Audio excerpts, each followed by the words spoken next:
Hello students, welcome back to the channel Educational Galaxy. आज हम करेंगे class 9th maths chapter number 10 that is circles की exercise number 10.1। यूं तो इस एक्सरसाइज में सिर्फ दो ही क्वेश्चन है, पहला वाला है fill in the blanks and दूसरा वाला है ट्रू फॉल्स। लेकिन एग्जाम पॉइंट ऑफ व्यू के हिसाब से दोनों ही क्वेश्चन बहुत इंपॉर्टेंट है। और एक बात, लास्ट क्लासेस में हमने इसी चैप्टर नंबर 10 की थ्योरम्स की थी, थ्योरम नंबर 10.1 से लेके 12 तक। तो पूरे की जो प्लेलिस्ट है वो उसका लिंक डिस्क्रिप्शन में मिल जाएगा। अब स्टार्ट करते हैं हम एक्सरसाइज 10.1। सबसे पहले क्वेश्चन 1 है fill in the blanks. So students, our first question is the center of a circle lies in dash of a circle। किसी भी सर्कल का जो सेंटर होता है वो सर्कल के कहाँ लाई करता है, इंटीरियर में या एक्सटीरियर में? ऑफ कोर्स बहुत इजी है, इंटीरियर। सेंटर इंटीरियर पे लाई करता है, तो इसमें हम लिख देंगे interior of a circle. Now second question is a point whose distance from the center of a circle is greater than its radius lies in dash of the circle। Suppose करते हैं हमारे पास एक सर्कल है, मान लेते हैं ये रहा एक सर्कल, ये इसका सेंटर है O और कोई पॉइंट है जिसका डिस्टेंस रेडियस से भी ज्यादा है, मतलब इतना तो रेडियस हो जाएगा, इससे भी ज्यादा है। हम लेट कर लेते हैं यहाँ पर है कोई पॉइंट P। तो हमें बताना है जो पॉइंट P है ये कहां पर लाई करेगा सर्कल के, इंटीरियर में या एक्सटीरियर में? बाहर लाई कर रहा है, इट मीन्स एक्सटीरियर में, तो हम यहाँ पे लिख देंगे एक्सटीरियर।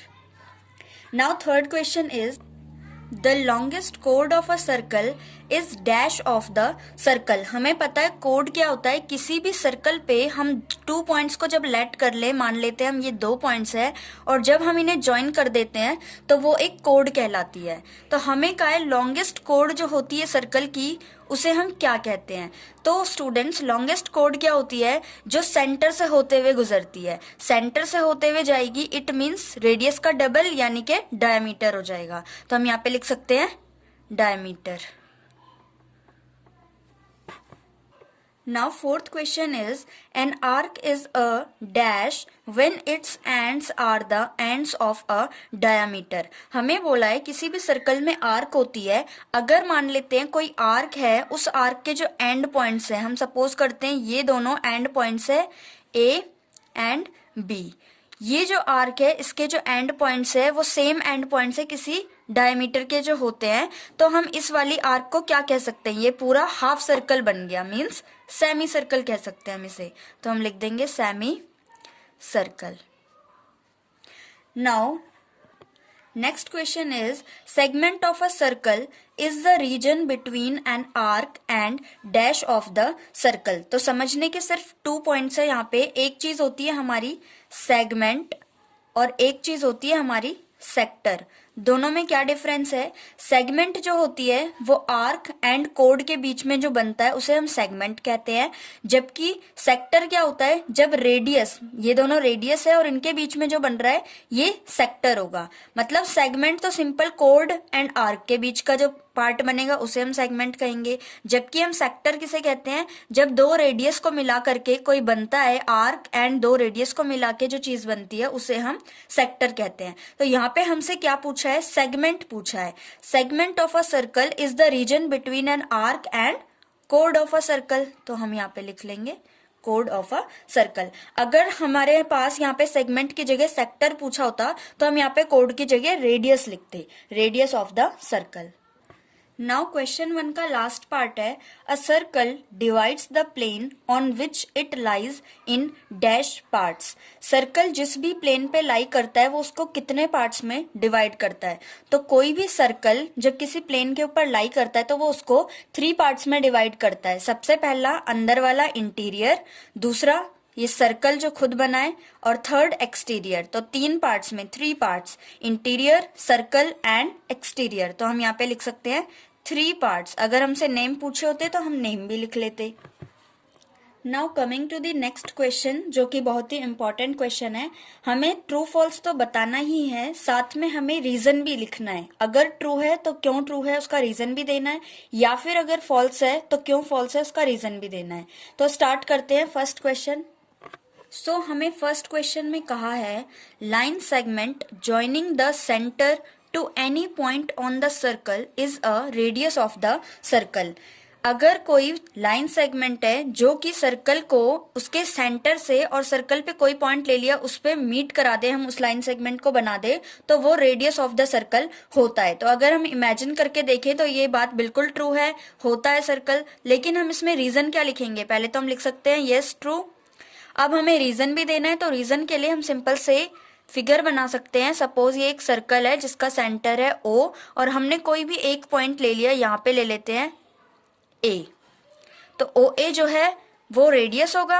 अगर मान लो हम दूसरा पॉइंट ले लेते हैं यहाँ पर B, तो OB भी रेडियस होगा, इक्वल लेंथ होगी। मान लो एक और पॉइंट ले लेते हैं C, OC भी रेडियस होगा। तो हम सिंपल सा रीजन लिख सकते हैं that O is the center of circle। O को हमने सेंटर माना है। A, B and C are 3 points on the circle। ये तीनों हमने पॉइंट सेलेक्ट कर लिए। अब अगर हम स्केल से भी मेजर करेंगे तो OA इक्वल आएगा OB के, इक्वल आएगा OC के, और ये तीनों ही रेडियस ऑफ द सर्कल हो जाएंगे। नाउ सेकेंड क्वेश्चन में हमसे कहा है a circle has only finite number of equal codes. किसी सर्कल के अंदर फाइनाइट मतलब इतनी कोड्स होती है कि हम उनको काउंट कर सकते हैं, काउंटेबल होती है। लेकिन ये स्टेटमेंट पूरी तरीके से फॉल्स है। क्यों? क्योंकि हमें पता है किसी भी सर्कल के अंदर इनफाइनाइट नंबर ऑफ पॉइंट्स होते हैं। कितने पॉइंट्स होंगे सर्कल के अंदर, हम उन्हें काउंट नहीं कर सकते। और जब हम इन्हीं इनफाइनाइट पॉइंट्स को जोड़ करके लाइन सेगमेंट बना देते हैं तो वही कोड कहलाती है। अगर पॉइंट्स इनफाइनाइट है तो इनफाइनाइट पॉइंट्स को जुड़ करके जितनी लाइन सेगमेंट बनेंगी वो भी इनफाइनाइट होगी। तो हम लिख सकते हैं फॉल्स, और रीजन क्या लिख देंगे? That a circle has infinite number of points, therefore it has infinite number of codes. Now third part is if a circle divided into 3 equal arcs each is a major arc। हमें कहा है suppose हमारे पास एक circle है और इसको हमने 3 इक्वल आर्क्स में डिवाइड कर दिया। हम मान लेते हैं ये A है, ये वाला B है और ये वाला C है। ये छोटे बड़े बन गए, पर हमें सपोज करना है ये तीनों आर्क जो हैं वो इक्वल हैं। तो हमें ये बताना है कि तीनों ही आर्क को हम मेजर आर्क कह सकते हैं। ये ट्रू बात है या फॉल्स बात है? तो ये बिल्कुल गलत है, फॉल्स है। क्यों गलत है? क्योंकि सपोज अगर हम किसी एक आर्क को लेट करें, सपोज हम लेट करते हैं आर्क BC, तो इस आर्क के लिए ये वाली आर्क है BAC, ये वाली मेजर आर्क बन जाएगी। इसी तरीके से अगर हम सपोज हम लेट करते हैं BA आर्क को, तो इस छोटी आर्क के लिए ये जो ACB आर्क है ये वाली मेजर आर्क बन जाएगी। इट मीन्स माइनर मेजर दोनों बन रहे हैं। तो हम इन तीनों को माइनर आर्क तो कह सकते हैं कि हाँ भाई ये तीनों माइनर आर्क्स हैं, लेकिन तीनों को मेजर आर्क्स नहीं कह सकते। सो हमने लिख दिया फॉल्स, और रीजन क्या दिया है? Suppose AB, BC and CA are 3 equal arcs. हमने सपोज कर लिया ये तीनों इक्वल आर्क्स हैं। नाउ किसी एक का एग्जांपल देके हम बता सकते हैं, जैसे कि फॉर माइनर आर्क AB जो माइनर आर्क है इसके लिए arc ACB will be major arc, arc ACB जो है ये मेजर आर्क हो जाएगी। इसी तरीके से हम इसका एग्जांपल भी दे सकते थे, therefore AB, BC and CA all 3 are minor arcs. इसीलिए ये तीनों जो हैं छोटी छोटी, इन्हें हम माइनर आर्क्स कह सकते हैं, लेकिन मेजर आर्क्स नहीं कह सकते। नाउ इस क्वेश्चन में हमें कहा है अ कोड of a circle which is twice as long as its radius is a diameter of the circle. Means हमारे पास एक सर्कल है, बोला है इसकी जो कोड है वो इतनी है कि रेडियस जो होता है उसके डबल है, उसकी लेंथ रेडियस से डबल है। रेडियस का मतलब डायमीटर, तो बिल्कुल ट्रू बात है। तो हम लिख सकते हैं ट्रू, एंड हमें रीजन भी देना है क्यों ट्रू है। तो हम ऐसे लिख सकते हैं कि suppose AB is a code which is twice as long as its radius of this circle, therefore it is diameter of the circle। So हम लिख सकते हैं true, suppose AB is a chord which is twice as long as radius of this circle, therefore AB is a diameter। और हम ये भी लिख सकते हैं twice of radius equal होता है diameter के, इसीलिए जो AB है वो भी एक diameter होगा। Now fifth question is sector is the region between the chord and its corresponding arc। हमें बताना है ये स्टेटमेंट ट्रू है या फिर फॉल्स है। इसमें कहा है जो सेक्टर होता है वो एक रीजन होता है between arc and code. Code and arc के बीच का जो एरिया बनता है वो सेक्टर कहलाता है। जबकि अभी अभी हमने फिल इन द ब्लैंक्स वाले क्वेश्चन में मीन्स क्वेश्चन नंबर 1 में देखा था कि जो सेगमेंट होती है वो होती है कोड एंड आर्क के बीच का जो भी रीजन बनता है। तो इस स्टेटमेंट को, पहली बात तो ये फॉल्स है तो हम इसको लिख सकते हैं सिंपली फॉल्स। अब रीजन स्टूडेंट्स हम दो तरीके से दे सकते हैं, या तो हम इस सेक्टर की जगह हटा के लिख दे सीधा सेगमेंट, कि segment is the region between the code and its corresponding arc, तो भी बिल्कुल ठीक होगा। या फिर हम यूं लिख सकते हैं कि sector is the region between two chords and its corresponding arc, its की जगह देयर लगा देंगे। Sector is the region between two radius and their corresponding arc, मतलब हम या तो सेक्टर को रिप्लेस कर दे सेगमेंट से, या फिर इस कोड को रिप्लेस कर दे टू रेडियस से, दोनों ही आंसर हमारे बिल्कुल ठीक होंगे। सो ये दोनों ही रीजन हमने यहाँ पे लिख दिए, दोनों ही बिल्कुल ठीक होंगे। अब चलते हैं लास्ट नेक्स्ट क्वेश्चन की तरफ, 6th पार्ट। सिंपल सी प्यारी सी एक स्टेटमेंट दी है हमें, a circle is a plane figure. Circle जो है वो एक प्लेन फिगर होती है, तो बिल्कुल ट्रू बात है। और रीजन हम क्या दे सकते हैं, जो सर्कल है वो 2 डायमेंशनल फिगर होती है, इसीलिए हम उसको प्लेन फिगर भी कहते हैं। So we can write this statement is true. Circle is a 2-dimensional figure, therefore it is a plane figure.